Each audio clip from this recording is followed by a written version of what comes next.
Hi, I'm Rosemarie from The Unfinished Lesson, and this is another Quick Win series. In this particular series, we are taking a look at how to balance a creative studio and having a personal life. This is video 3 of the series. So in the previous videos, we have looked at the ladder of priorities, a incredibly simple yet powerful exercise that will make a massive difference in terms of how your studio runs and how you approach commitments and how you handle things. In video 2, we took a look at the power of no. It became one of my favorite words, to be honest. If you have not watched those videos, pause here, go down below into the description, make sure you watch those videos, and then come back here.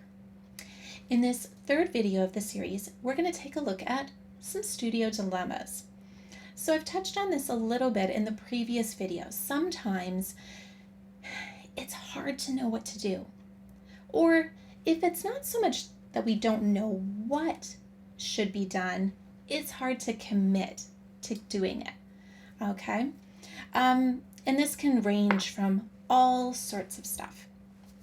It's important to have a set of studio policies and systems and templates and all these wonderful things. And I'm going to talk a little bit about studio policies from that framework today. So, for example, you've spent all this time on studio policies. Maybe you have something in terms of when tuition is due. It's going to be one example I'm going to use. And then also makeup lessons, because those tend to be two that come up quite a bit. So we all need exceptions sometimes, okay? I think one of the things that I see on social media the most is that when somebody has a problem, maybe a client has paid late more often than not. Maybe the client is asking for a makeup lesson, and in the policies it says we don't do makeup lessons. We all need grace sometimes.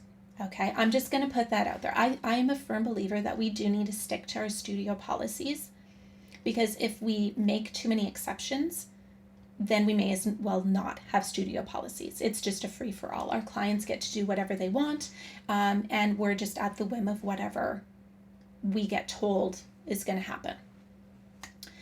And so when it comes to studio dilemmas, a lot of times the big thing is it going to become a habit on your part or theirs? That's the basis of the fear, right? It's not so bad doing a makeup lesson one time. But if all of a sudden that client, every single time that they miss a lesson, wants a makeup lesson, and they start missing more and more lessons, well, yeah, then it's a problem, right? I remember several years ago, I had a client, they were a fairly new client, contact me. They'd given me post-dated checks, and she said in the email, I am so sorry, but could you please wait like 3 days? Deposit the check 3 days late. My husband was on a work trip. We haven't been reimbursed yet. We are on the company's case about that we need this money in the account, but we just need those extra 3 days. Now, in my policies, it states that if you do not pay tuition on time, there's a flat fee that you get charged, a flat late fee. It doesn't matter if you pay the day after tuition is due, you still have to pay that hefty late fee. Okay, so that's what my policy states. And it works really well because typically clients, if they're going to pay late, they only do it once. They don't do it again because they don't want to have to pay that fee, right? So what was I going to do here? Fairly new clients, there was no guarantee that they weren't going to do this again, but in talking to them, I was pretty sure that this wasn't going to, so I gave them an exception. What I did is I emailed back, I said, you know what, I can do that this time. I understand that these things happen. However, please understand that if you need this exception again, I will not be able to do it. I can only do this one time for your family. I wanted to make sure, especially because they were a new client, that they understood this was a one-time exception. It wasn't that they could try and pull this every few months. And you know what? It was a one-time exception.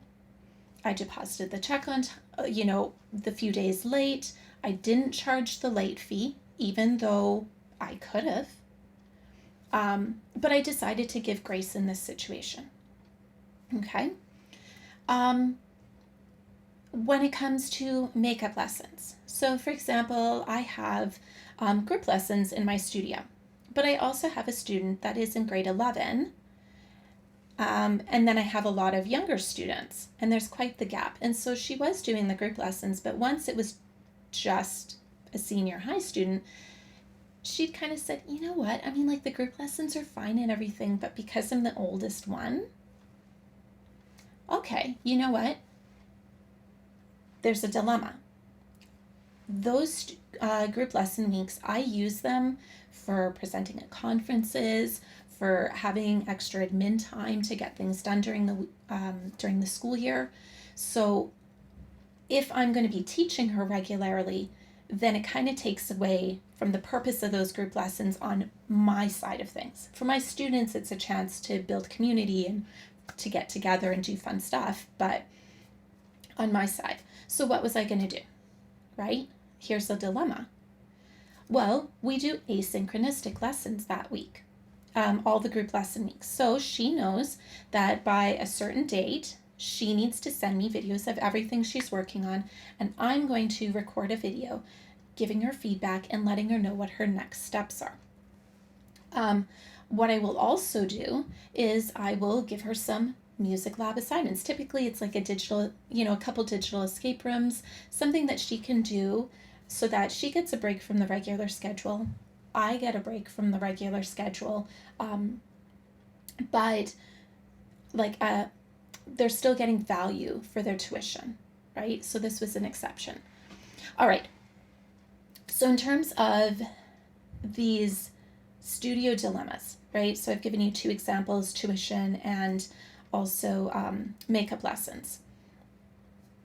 How are you going to handle studio dilemmas? Well, it goes back to your non-negotiables, okay? Which I talked a little bit about in like the power of saying no and also in the ladder of priorities. Your non-negotiables should be your priorities. So if you say something is a priority, then you need to make time for that.